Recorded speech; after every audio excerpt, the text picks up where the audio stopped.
السلام علیکم خواتین و حضرات.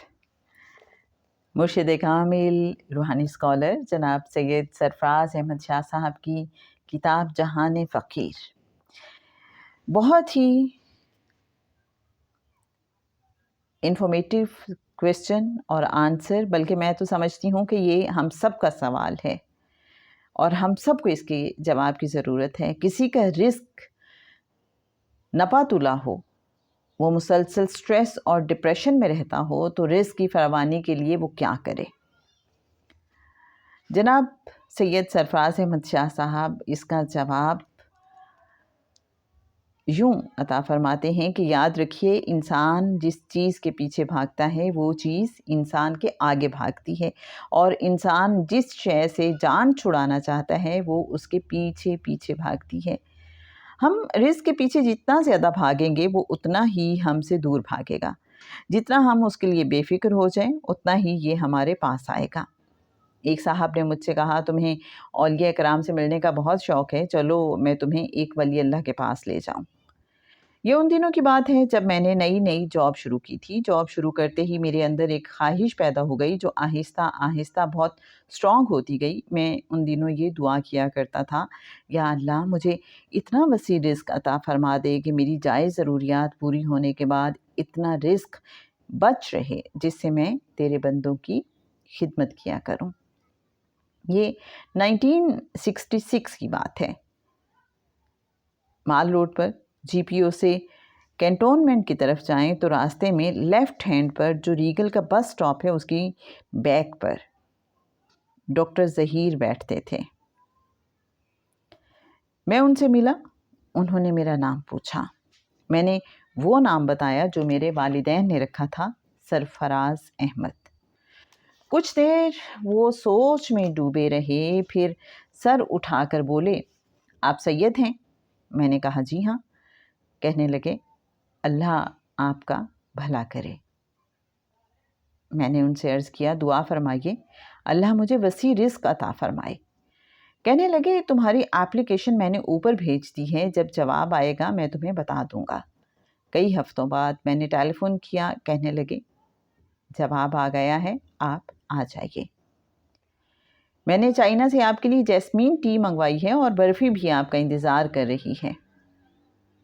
میں گیا، دیکھا 3 سیٹر صوفے پر ایک بروہی بیٹھے تھے. انہیں میں پہچان گیا کیونکہ اخبار میں ان کی تصویریں دیکھتا رہتا تھا. دوسرے صاحب آرمی یونیفارم میں تھے، بریگیڈیئر کے رینکس جس پر لگے ہوئے تھے، محمد ضیاء الحق. پتہ چلا وہ دونوں اصحاب ڈاکٹر ظہیر کے بہت ہی پکے اور قریبی مرید ہیں. تیسری سیٹ خالی تھی اور اس کے سامنے ٹیبل پر جیسمین ٹی کا بھاپ اڑاتا کپ اور ساتھ برفی رکھی تھی. وہ واقعی اصلی جیسمین ٹی تھی اور برفی بھی کمال ذائقے والی تھی. ظہیر صاحب کہنے لگے، ایک بات تو بتائیے، آپ منتقم مزاج تو نہیں ہیں؟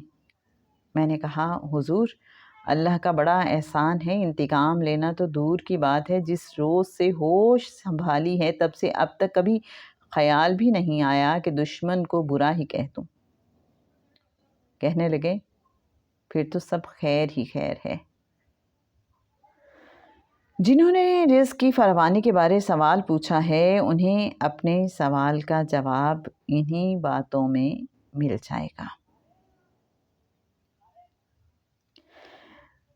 اس کے بعد جناب سید سرفراز احمد شاہ صاحب فرماتے ہیں کہ پھر ڈاکٹر ظہیر کہنے لگے، سید صاحب ایک اور سوال کا جواب دے دیں. میں نے کہا، حکم کریں جناب. کہنے لگے، سید صاحب رزق خالق ہے یا مخلوق؟ میں نے کہا، اوبویسلی یہ مخلوق ہے. کہنے لگے، پھر آپ کا کیا کام کہ آپ مخلوق کے پیچھے بھاگیں؟ یہ تو مخلوق ہے جو آپ کے پیچھے بھاگے گی. میں ایک دم سے اٹھا اور کہا، مجھے اجازت دیجیے، مجھے اپنی دعا کا جواب نہیں چاہیے.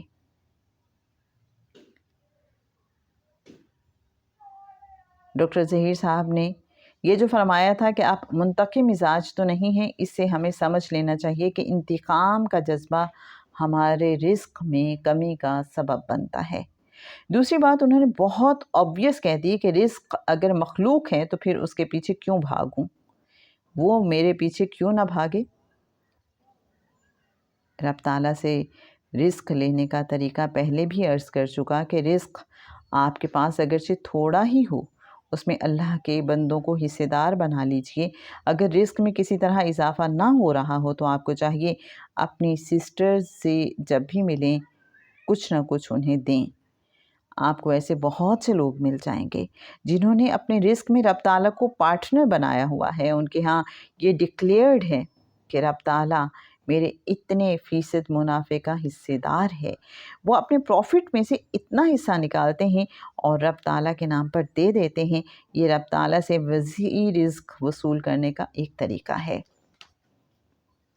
ہم کس کو کس انداز میں دیتے ہیں یہ بہت میٹر کرتا ہے۔ ہم اسی چکر میں پڑے رہتے ہیں کہ یہ میرا مخالف ہے، مشکل وقت میں آیا ہوا ہے، لیکن میں اسے کیوں دوں؟ اگر ہم حوصلہ کر کے اپنے بدترین مخالف کو مشکل میں دیکھ کر اس کی مدد کو پہنچ بھی جائیں تو اس انداز میں اس کی مدد کرتے ہیں کہ اسے احساس ہو جائے کہ میں تو اس کا دشمن تھا لیکن اس نے دشمنی کے جواب میں میرے ساتھ نیکی کی۔ یہ ہمارا غلط رویہ ہوگا۔ خاص طور پر بدترین دشمن کی مدد تو اس انداز میں کیجئے کہ اسے احساس تک نہ ہو کہ آپ اس کی مدد کر گئے ہیں۔ عام آدمی کو دیتے ہوئے بھی آپ کو خود بھی پتہ نہ چلے کہ میں نے کس کو کیا دیا۔ عاجزی کے انداز کو حضرت داتا گنج بخش رحمۃ اللہ علیہ نے بڑے خوبصورت انداز میں بیان کیا۔ دوسروں کی خدمت اس انداز میں کیجئے کہ خدمت لینے والا یہ سمجھے کہ اس نے آپ سے یہ خدمت لے کر آپ پر احسان کیا ہے۔ ہم کسی کو کچھ نہیں دے سکتے کہ ہم تو خود رب تعالیٰ کے محتاج بنتے ہیں۔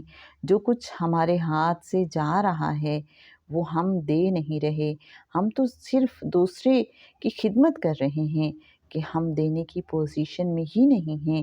جس کی ہم خدمت کر رہے ہیں اس کی اس انداز میں خدمت کی جائے کہ اس کے اندر بجائے شرمندگی کے ایک تفاخر کا جذبہ پیدا ہو۔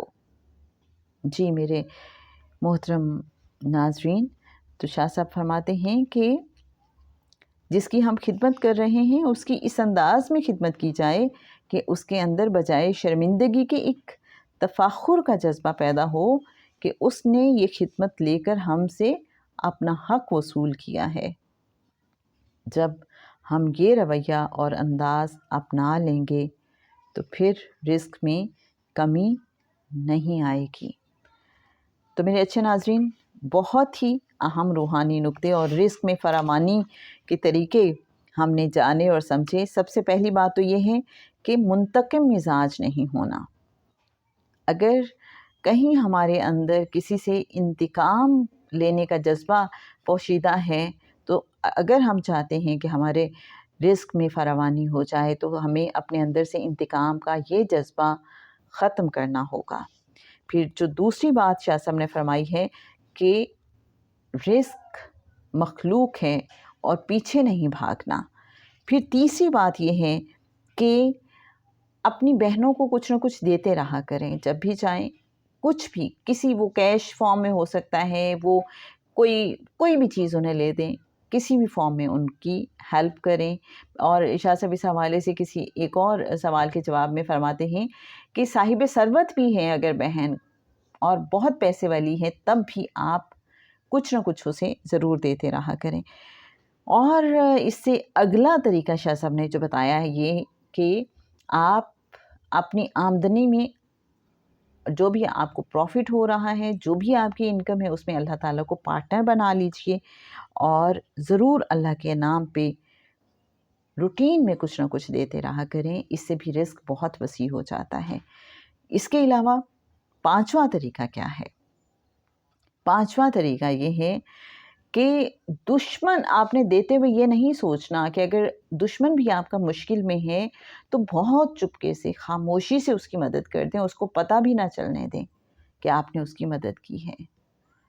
اور چھٹا طریقہ شاہ صاحب نے بتایا کہ جب ہم کسی کی خدمت کریں تو اس انداز میں کریں کہ اسے یہ نہ لگے کہ میری مدد کی گئی ہے، بلکہ اسے یہ احساس ہو کہ میں نے اسے یہ جو مدد لی ہے، یہ جو اس نے میری خدمت کی ہے، یہ میں نے خدمت لے کے اس پہ احسان کیا ہے۔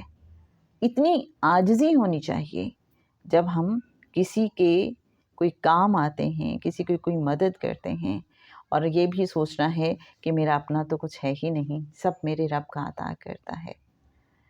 تو جناب شاہ صاحب فرماتے ہیں کہ جب ہم یہ رویہ اپنا لیں گے تو رزق وسیع ہو جائے گا۔ کتاب جہان فقیر اور اس کی جناب پیج 105 106 اینڈ 107 آج ہم نے آپ کے ساتھ شیئر کیے۔